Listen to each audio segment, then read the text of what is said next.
Hey, Ann Laughlin, Beacon of Hope, Women's Outreach.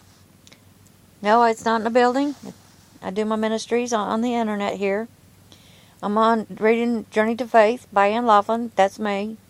I had my book published before I was finished because I told I was dying. So I try to do my edits and connect the dots while I'm reading it to you. I'm on chapter 7, starting on the first page of chapter 7, which is learning not to trust. And when I read it, I think you'll understand why I titled it Learning Not to Trust. If you're new, I'm low vision. Broke my glasses during my aunt's wake just a few weeks ago. So I'm holding the book close. I'm not trying to be rude. I apologize if you take it that way. I'm a hillbilly hick from Missouri. So I say Missouri instead of Missouri. And I use crick instead of creek. If you don't like it, you don't have to stay with me on my video. If you don't mind, just stay with me and bear with me. Learning not to trust.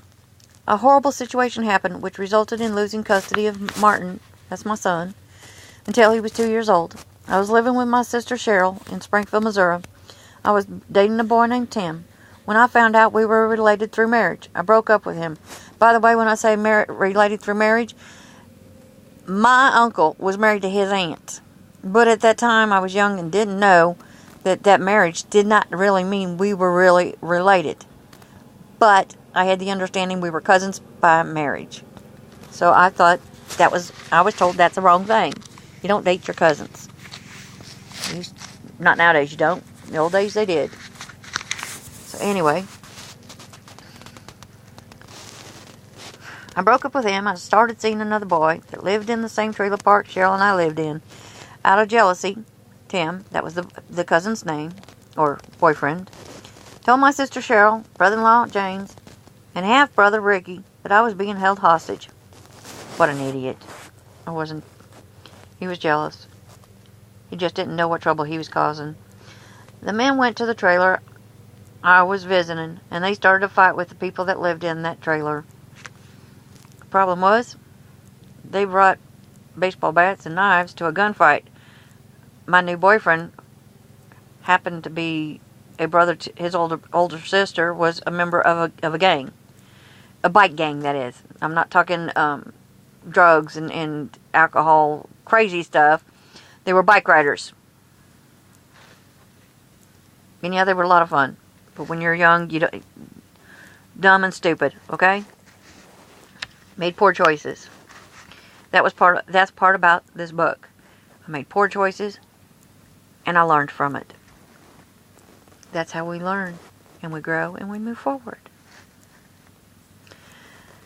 Anyway, the men went to the trailer, I was visiting, and they started a fight with the people that lived in the trailer. I had Martin, my son, with me. Tim had been shot by one of the people in that trailer. When the police showed up, my Division of Family Service caseworker had arrived to take me to one of Martin's doctor's appointments because I was young and didn't have a driver's license and needed transportation. So I had made arrangements for my caseworker to take us to a doctor's appointment. She didn't. Don't trust DFS caseworkers. I don't care what I don't care if you are one.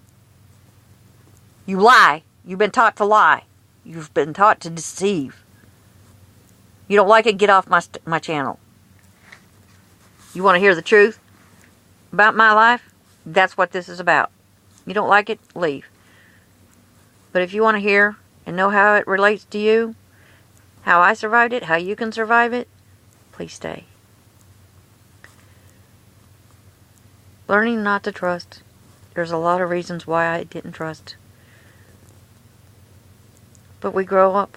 We get past it. We move forward. We make decisions. We live with consequences. We can survive anything. We can survive our own choices. But we have to have faith. That is what's most important. My time is up on this video. So I'd like to say that I pray for you. And God bless. See you in a few minutes.